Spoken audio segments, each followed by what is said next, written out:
You know, hey, life, you can never get out of here. Over, regular council meeting of Ione, for October 16th, 2024. We will start with the pledge of allegiance. I pledge allegiance to the flag of The United States of America, and to the republic which stands one nation under God, indivisible.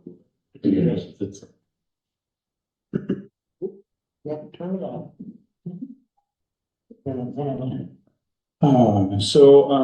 I'm Richard Vogel. I'm the mayor pro tem, going in for Mike Shipley while he's out of town, and Sharon Shipley. So we will start with minutes. All right, so we've got 2 sets of minutes. So the first is the October 2nd regular council meeting. Mayor M. Shipley called the regular meeting of the Ione Town Council to order at 7 o'clock p.m. with the following council members present: Weiss, Vogel, S. Shipley, and McNeil. An employee canon. Started with the Pledge of Allegiance.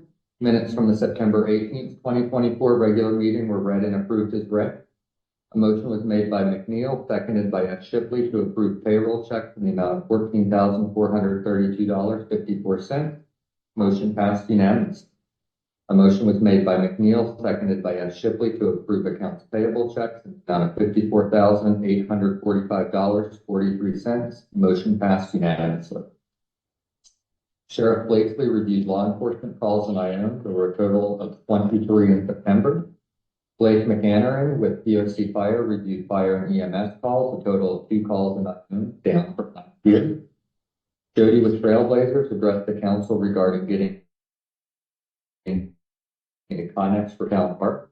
Trailblazers and Ione Beautification can mainly use sort of Christmas decorations used on the town streets.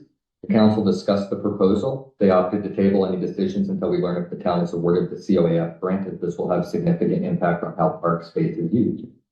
And provided an update on the lead service line inventory project. Project is on track. Appointment to EDAC was discussed. Vogel advised that he had attended the first meeting and provided an overview of him and his impressions of the purpose and content of the meeting. He suggested that the best option would be to have a council member on the committee as well as a community member. Council commissions were discussed. There is consensus that commissions are a good idea. Council discussed how best to divide duties into appropriate commissions and who to assign to each commission.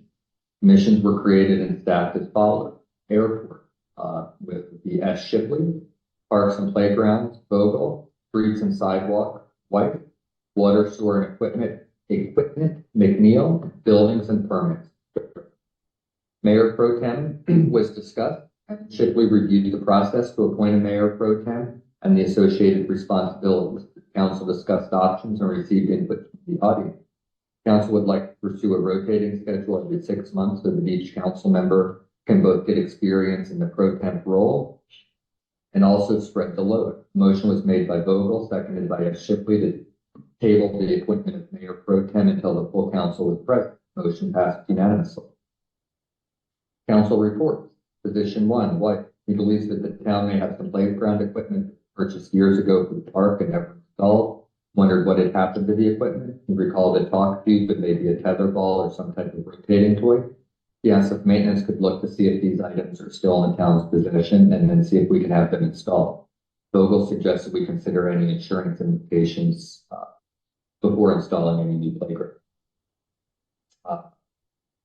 Position 3, Vogel advised he will attempt to attend EDAC meetings regularly and suggested that we also have a community member attend. The council discussed voting to appoint Mike Evans to also represent the town at the EDAC. They opted to not vote at this time as Evans was not present at the meeting. Position 4, S. Shipley reported that the bleachers at the ball field are in good shape. Someone's clearly taking care of the bleachers, but not sure who. Vogel suggests the Pettises may be involved. Position 5, McNeil provided update on logo contest. They'll be meeting with Selkirk School tomorrow to determine if and how they can be involved. Public comment period opened at 8:04 p.m. Neen Ring thanked the council for their hands-on approach. She suggested consider an increase to the mayor's compensation as they work on the 2025 budget. and reminded the council that they can increase the mayor's compensation midterm. Council compensation changes could not take effect until the next term. Public comment period closed at 8:09 p.m. and Shipley advised that custodial interviews taken tomorrow and the custodian hired shortly. He also confirmed that the broken sewer line has been completed. Meeting adjourned at 8:10.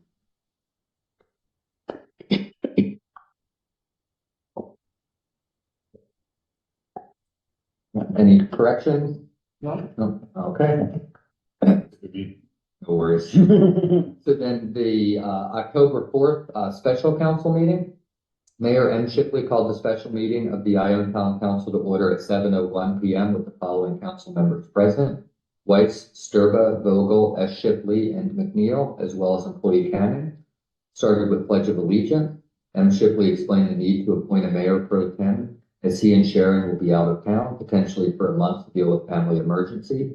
He opened the floor to the council to discuss. The council discussed who to appoint mayor pro tem, and also discussed having this role rotate on a 6-month basis between all council members. Both Vogel and McNeil were willing to serve as mayor pro tem. Vote was called. Vogel received 4 affirmative votes. Vogel was appointed mayor pro tem by majority vote from October through April 4th, 2025. The meeting was adjourned at 7:25 p.m. Any corrections? Nope. Okay, minute stand is ready. Then we have, may I have a motion to approve bills in the amount of $12,980.60. So moved. Second. All agree? Aye. Okay. Reminder, town council meetings are governed by the Roberts Rules of Order. I think we'll go ahead and start with our first guest, Innovate Ione. I think it must be Sonia. Unmute you here.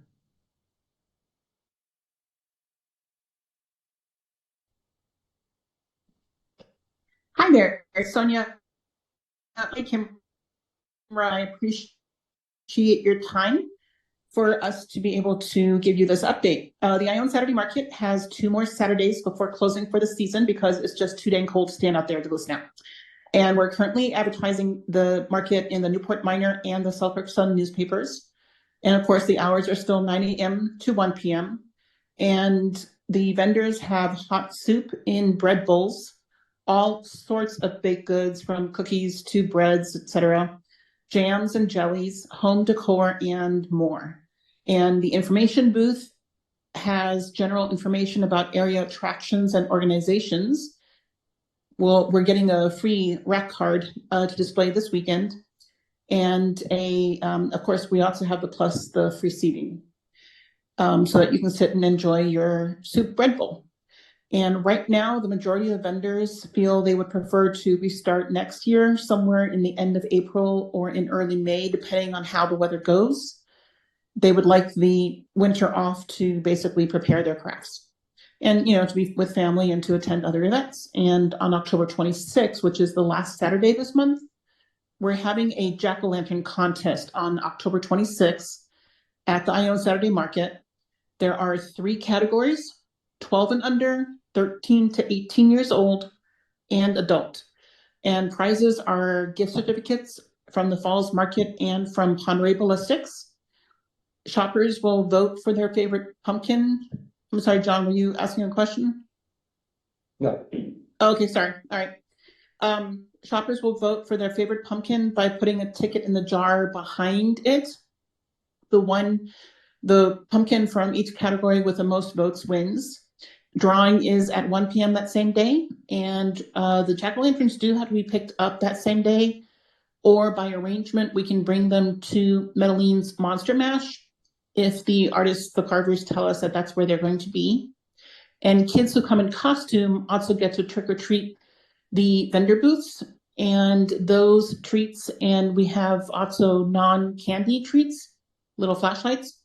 Those are sponsored by Cara Jean Photography, Fabled Farms, and the Selkirk Sun.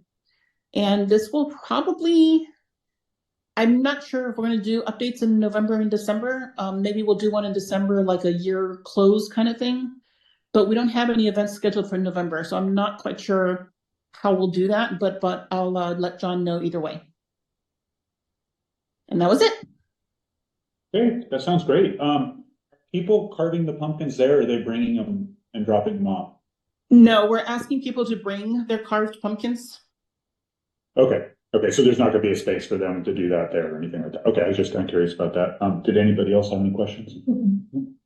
Okay, all right. Thank you. Thank you. Thank you for your time. Okay, then we will move on to old business, lead service line inventory update. So I've got an update on the lead service inventory. So I gave everybody a summary sheet. The inventory was due today to the Department of Health, so we did submit an inventory to them today. We've gone through and basically we verified there is no lead in any of the town systems. But we have to identify all the way up basically to the faucet, any lead. So we sent out surveys, we got a lot of responses back. But all said and done, there's a total of 304, accounts where we're unable to determine, the staff. So what that means for us long term is, we'll continue trying to identify that and updating this inventory. But basically, all of the customers, any part of their line where it's unknown, they're going to get a letter that says, potential that you could have lead in your water system. And then we have to resend that letter on an annual basis until we identify what the material is made of. So it does behoove us, if you're talking to people or they're asking about that, the more surveys we can get in, the more people we can, cross off and not have to send letters. Otherwise, the survey is, the inventory is, on track. We've got it submitted. So it'll just be an ongoing process as we do maintenance and other things. Anytime we're out there, digging a hole somewhere where, maybe we have an unknown line, identify the line, add it to the map so that ultimately we can get everything, inventory. With that, there were two other notices that went out in the Wolves, they're actually in the mail.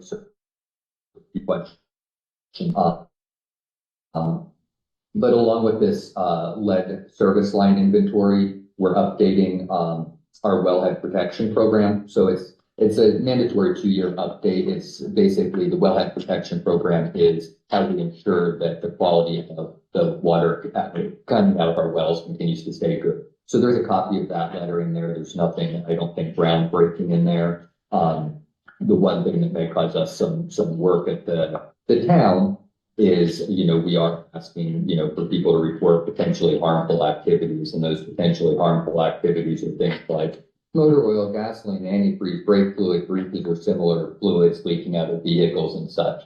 We've got plenty of that around town, so I imagine people will report that. Luckily, none of it is down by the wells that are down in the park, so, still shouldn't be leaking things, anywhere in town, but it's less of a concern for, water safety. So that letter is going out. The other letter that's going out that's not related to the lead service line inventory is a coliform monitoring violation. So we monitor the water, we test water on a monthly basis for E. coli and coliform bacteria. Typically, the requirement is that we test once per month. In the month of July, because of downriver days and the increased volume, we were supposed to test twice that month. We did not do so. So that's a violation. We're mandated by the Department of Health to send a form letter that you've got a copy of out.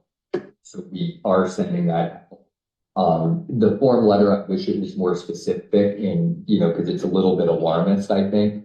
So I think the bottom line is we did test in July and there was no contamination in the water. We didn't test as often as they wanted us to. We've since tested in August, September, and October and found no contamination. So even though, the content of the letter says we didn't test, you might have contaminated water in July, there's no actual evidence of any contamination in the water. So I think that's the important, point to get across if people are asking questions. So any questions on, So my question is why didn't we test twice then in July if we were supposed to?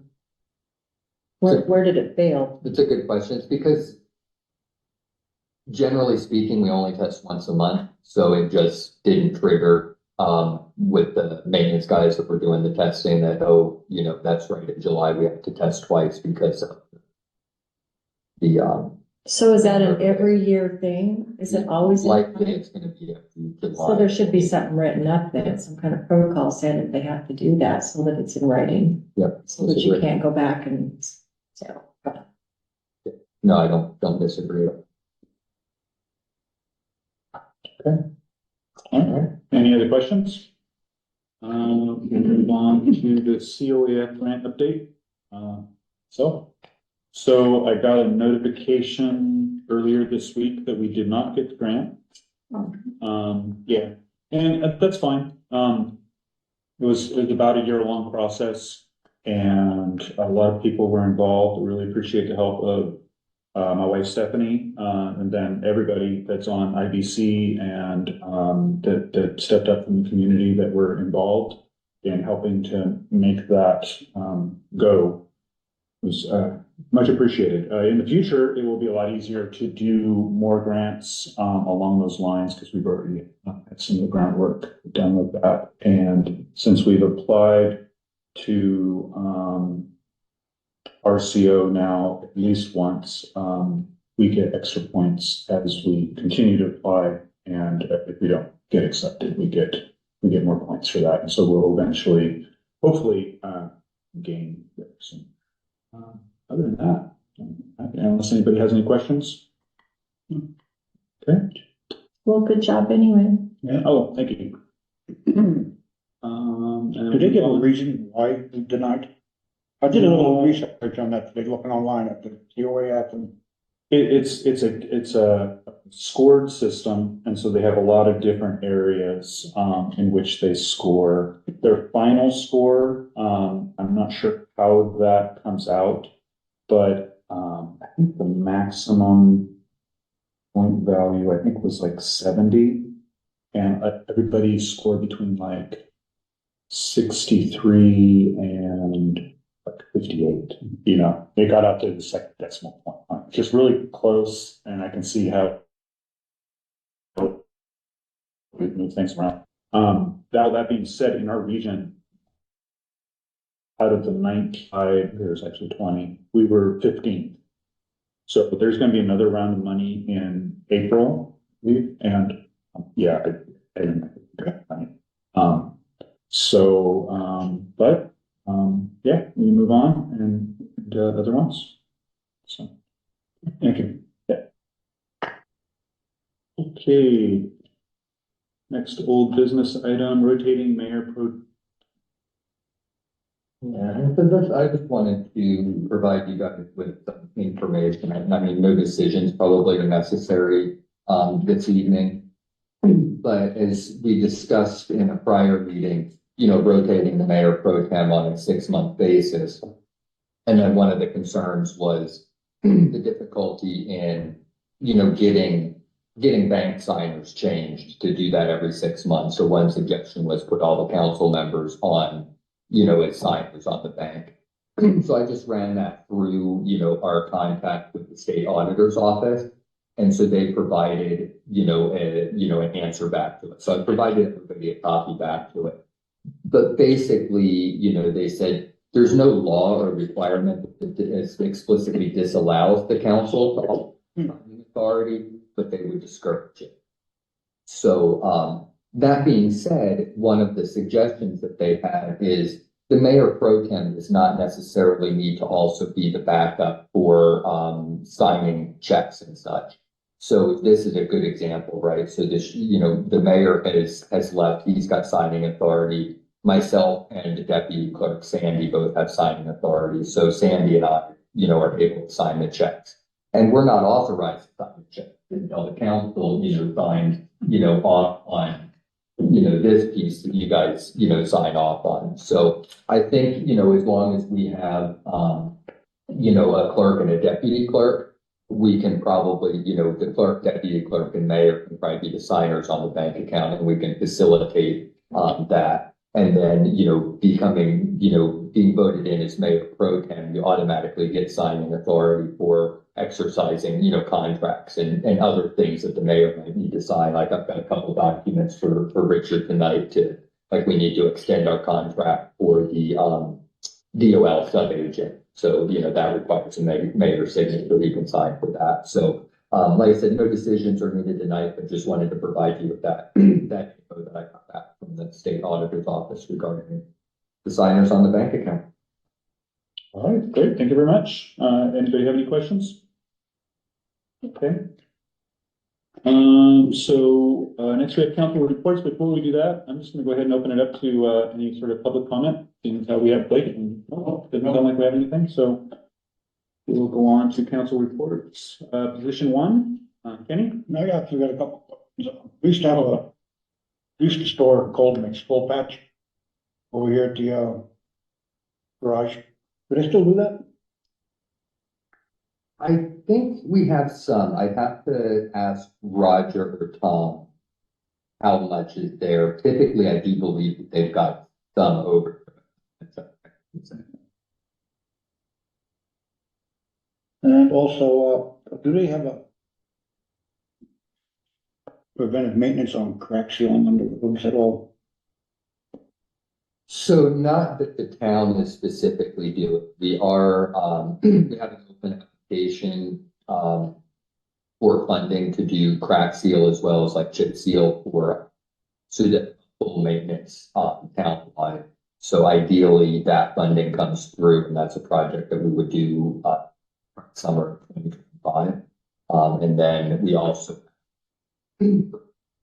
out as well for some money for some more substantial work to be done to try to address some of the speeding issues, some drainage issues, a few other issues that we would target to have done in 26. So the town doesn't actually have its own equipment for the crack seal, but there is a streets plan. There's different options on crack sealing, okay? Sure. They can be tarred. And then they also make another type of sealant that I've gotten from the county before. Gets mixed with a real fine aggregate, poured in a crack and poured on top of the aggregate, and it seals like a rock. I've used that before and see some issues that are starting to happen. Water is the number one killer of the roads. Yeah. It finds a crack and it's gonna take its easiest path, Especially and they where get bigger and bigger and bigger. And if I did a little research and finding out what this stuff is, maybe I could present it in front of everybody, and it's nothing for two guys to do, trust me, because I've done it. Yeah, absolutely. And now's a good time to look into that, being a work budget. So, we've got extra work that we want. Something that's gonna happen. Sure. Right now, I'm here to do it right now anyway, but. Right. And my, Well, be, huh? let's get back up in a bit. But I mean, even if it's something I might think about next summer, like now's the time to be thinking about getting the budget money put, aside for that. If it's a 2026 project, then, we've got another year before we have to come up with that budget. But, yeah, I don't think there's anything, opposed to it. And it might be worth getting with like Roger or Tom, because like I said, I'm not, I'm pushing paperwork in the office. I'm not super familiar with that sort of stuff, but they're the ones that are out there, kind of doing that. My sense is that we've got opportunity to improve on how well we do like preventative maintenance sorts of things, whether it be on roads, equipment, lots of areas. So. And then my last concern is, storm drains out. I know there's a big issue with this one storm drain down at the end of, Main Street here on the corner, in front of the old feed store. Seems to flood out a lot. Replace that line from the corner from the church, not under the highway, all the way down to the park when I worked here. And I do not see it being plugged, but last year that one at the end of the corner was plugged a lot. And that water gets right up to that building and it's close. Yeah. So I don't know where that falls into it. If that flooded out and washed out underneath that guy's building, who's liable for it? Mother Nature or us, right? So I think it's something we need to look into, pull that, storm drain. Make sure the basin's cleaned out, clear to the bottom. Because there is extra basin below the pipe to catch sediment, Sure. stuff like that, that's why it's there. And maybe they have a jet rotor, run the jet rotor through it. Run it up it. Yeah. Gotta be so- run upstream, so I would recommend doing that, because that's a pain in the neck of the storm drain. I'm sure you've seen it flooded there, Mhm. you had to have. Yeah. I mean, it gets pretty bad. Another one in front of the church and in front of, can't remember the names right there before you drop down. That was all redone last year? Couple years ago, but yeah, Probably that last was, year. that was redone fairly recently for drainage issues, but I think that was mostly. I'd have to look at the documents. I think that was mostly grading and such because and there was a period of time the low spot sat here and the storm drain sat here, Yeah. which, you know. Yeah, they rebuilt that storm drain system there in front of the church and down by, the house, the blue house on the left. Yeah, and we did the sidewalk there. Yeah, at the sidewalk and same time, everything. yeah. That was just done 2 years ago, I think it is. So if that ties into the one there in front of the, old feed store, then it might be a problem between the feed store and there. Very well could be. Yeah, but I can definitely, it's, Yeah, check, now, all I'm trying to do is just avoid major catastrophe, that's Isn't all. that something, Kenny, that you can go talk to them as being? Oh, absolutely, Yeah. easily, Yeah, easily. I mean, that should be you to go. talk to them. And that, I mean, how they're gonna I mean, this is. receive it might not be good, but Well, I plan on talking to him tomorrow about the water system and how we can make sure that there's something we have to do, like she said. And, I can hit this and the coal patch and see what equipment they Well, have. Kenny should go. Well, talk that's to well, I fine. definitely know about that, I will. I'm just telling you what my area is, and that's what water, sewer, and equipment. I was gonna answer a question for you too from before, so they didn't find a tether ball or anything, but they did find the top tube. I did go over there and look myself too, where'd they find it? So they found it up on a back attic area with a whole bunch of, which may be some of the cold pack you're talking about, but he was talking about like asphalt, like. That's what I'm talking about, is asphalt. Of asphalt. So, yeah, so Tom went digging around and I can't recall exactly where he said he found it, but in some back corner of the second story, Sorry, there's, they found a whole bunch of the asphalt stuff and the top tube and something else that seems like playground equipment. They're not quite certain of. So anyway, they did find the top tube. It looks like it's the tube ends and we still have to buy a piece that goes underground. yeah, there should have been a roll of poly pipe, like 30 feet there was, or Something something like that. So anyway, so some of it is, you know, definitely still go back there. It might be worthwhile to do kind of a inventory maybe this winter, if there's some downtime, if it doesn't snow a ton, but go dig through the back dusty corners and see what stuff we actually have. Okay, that's good, good enough. Yeah, that would be great. Good, anything else? No, Okay, That'll be great. Position 2, Paul Scribble. So before, Joe had surgery, we came down. And spent afternoon down here, I'll be back in the library, taking out ceiling leaking. Or where it shows that it's leaking, and it looks like things were not taped up correctly in there. It's like there's big areas that there's absolutely no tape that's sealing. That's this terrible, I'm trying to draw like what that stuff is called up there. Like the by- paper? Yeah, the paper, yeah. A lot of places where it was never ever taped, where you can have a change in temperature, and Joe took massive amounts of pictures of all of that up in there. And, the only place that we kind of wonder if there's more water leak versus, condensation is, it would be on this side where it's leaked by all the lights, because it's like the sheetrock and the taping and stuff is all popped loose in there. And the way to see that is if it starts raining, trying to figure out where the water's coming from, but otherwise it's mainly going back up in there and taping up that vapor barrier where it's supposed to be, in places where piping and stuff, vent piping and stuff has come through the ceiling. It was never taped, so you've got all this air and the difference in the condensation. And so Joe said, and he's got a lot of this tape actually at home. So when he gets back on his feet and stuff, he said he can go back up in there and he'll try to tape up all those areas and see if that will make a difference as far as the leaking in there. But this one side was concerning, because that looked like it's more than just, condensation that's causing that kind of damage. Damage. Yeah, because I mean, you can see these yellow streaks where the condensation builds up there and it runs down. And you can look at the tile and see right where it's dripping on there. And you can see that above it, there's nothing, it's just this one area where the air is around this and it starts leaking down. And that's the vast majority of the library was like that, but not this side.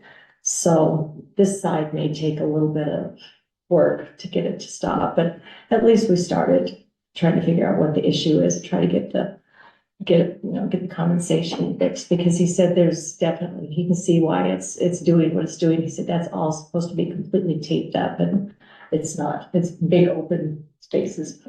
So. And we're coming into condensation season too. Yeah. Yeah.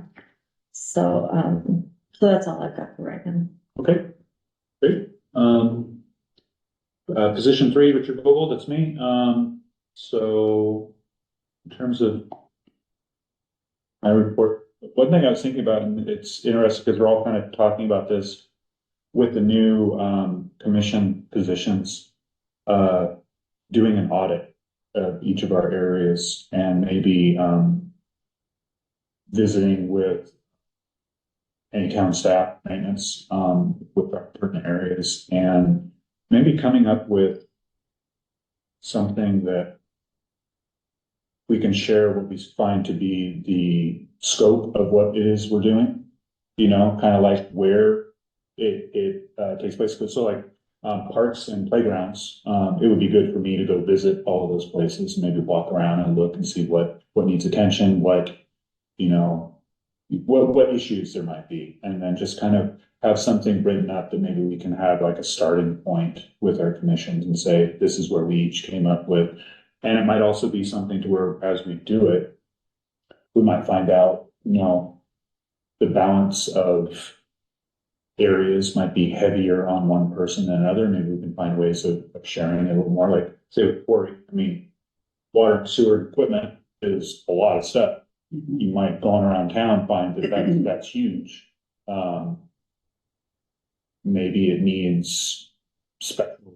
Maybe it needs to be divided down to just water and sewer, or whatever. I don't know, or expanded, however it needs to be, however it needs to go. But maybe we could look at doing that. I'm just going to do it for parks and playgrounds, and see what I can come up with. And then EDAC meeting. There was one this morning. I attended it the last hour of it. Called in a little late. I had the idea that it was starting a little later than it was, but very informative. I see it being a great resource. Have you ever attended anything like that? It seems to be very geared towards, they have a grant committee, at least the part that I saw, and are really searching out grants for the county at large, and then really trying to focus on businesses and local government that would benefit from those grants. So I think it's great. It's a great thing. So it might be something to where we will get approached by them at some point, say maybe for the town of Ione. I do, they were talking about EV charging stations, but there's going to be another round of those already at. Yeah. So, yeah, I think that's all I have for my report. Sharon? I do have a question. Yeah. So when it was one of our meetings, we had talked about potentially expanding out further councilmen. Oh, yeah. Whatever kind of, I know Mike talked to you or asked you about that. So was there any ideas about doing that or checking into it? I just remember seeing that. So when, just kind of doing fact finding, and honestly, my wife found out more about it than I did. Just that there are opportunities, I guess, for doing that. And it might be something that if we so chose to, we could expand. It certainly would stretch the jobs out further, more evenly with everybody versus just piling them on. Yeah. I could see where it would spread it around. Is it based off of the amount of people that you have in your town, or? Do you know what the criteria It is? may be, I do think that that's part of it, and like, That's what I wondered if possibly, you you know, you could chime in on that, but.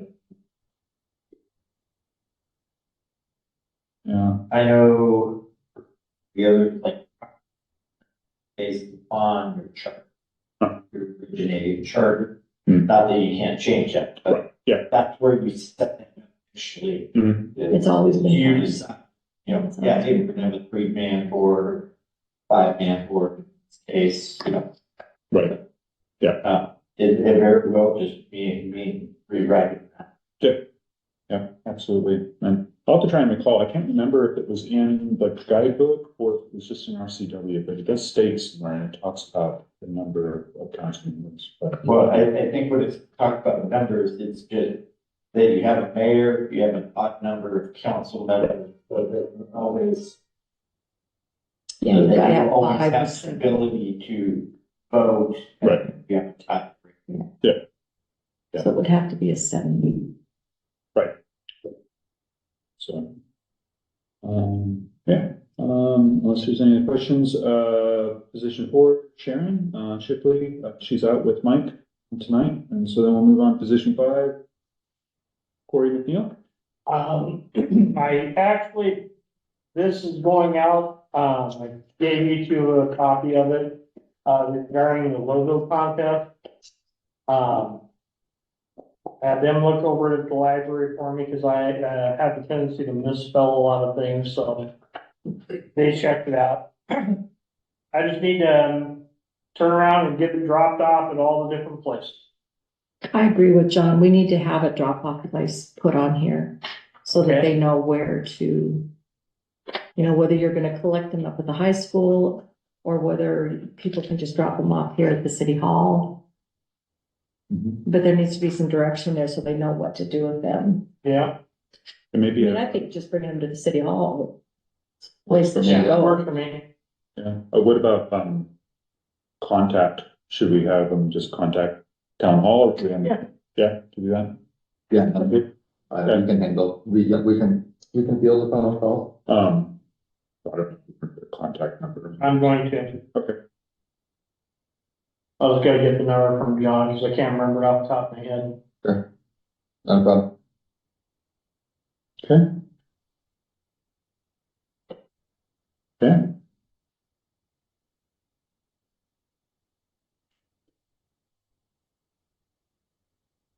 And then if you'd like to, Corey, I can put these, like, town hall. Yeah. Well, I got a call into the superintendent up at the grade school or where she works at. I'm gonna try again tomorrow, Okay. see if I can just. The art teacher, I'm thinking, because they have an art teacher there and at the high school. So I wanna hit both of them. Say, hey, and it's not just for art students, any. Yep. And, but since they're the art class and art teacher, they have the best option for helping them draw it out, whatever they want. And then I would assume just to be able to answer any questions that come in, we probably have no regard for what school, in other words, a homeschooled student. Yeah, homeschool, that's why I left it the way it was, because there's a lot of homeschool kids, but they do go to school up here for some classes, Sure. or sports or whatever. That's why I didn't put just grade school, middle school, and high school students. I didn't make it, you have to be in like, all in there as well. And I don't even know that you necessarily need to differentiate it there. It's just a potential question. Somebody calls and asks, someone to know how to answer. Well, yeah, I mean, I'm gonna, when I like put one in the library, put one in the post office, I wanna make sure that homeschooled students are allowed to enter. actually, the library might be able to help identify homeschool groups and stuff like that too. Right. Absolutely. I'll talk to them again tomorrow. I'm going down here tomorrow. Okay, great. Any other question? I'll see you, Mr. Connor. Okay. Well, that's good. I believe that is all we have for tonight, so, I would entertain a motion to adjourn the meeting for tonight. So moved. Anybody like to second that? Second. All in favor? Aye. Meeting is adjourned. Thank you. Done. Okay.